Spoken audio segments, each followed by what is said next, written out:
Chapter 30.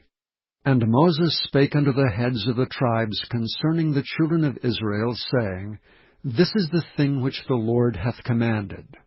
If a man vow a vow unto the Lord, or swear an oath to bind his soul with a bond, he shall not break his word. He shall do according to all that proceedeth out of his mouth.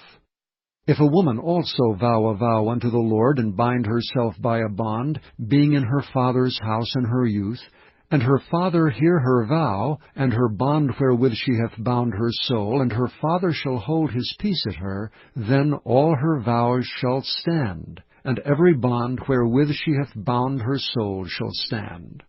But if her father disallow her in the day that he heareth, not any of her vows or of her bonds wherewith she hath bound her soul shall stand, and the Lord shall forgive her, because her father disallowed her.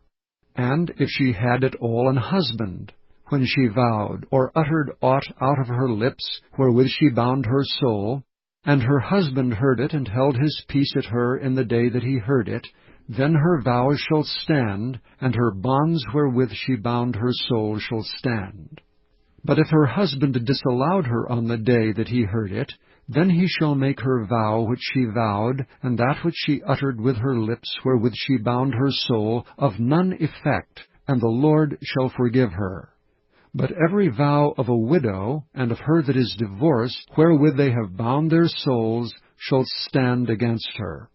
And if she vowed in her husband's house, or bound her soul by a bond with an oath, and her husband heard it, and held his peace at her, and disallowed her not, then all her vows shall stand, and every bond wherewith she bound her soul shall stand.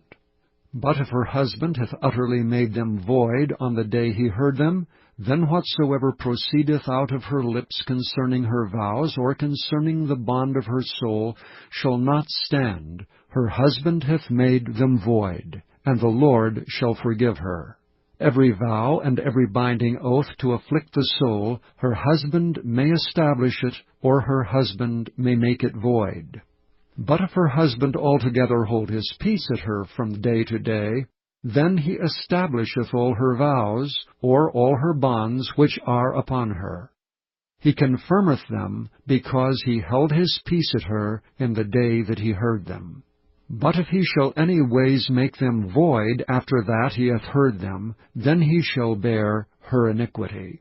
These are the statutes which the Lord commanded Moses, between a man and his wife, between the father and his daughter, being yet in her youth in her father's house.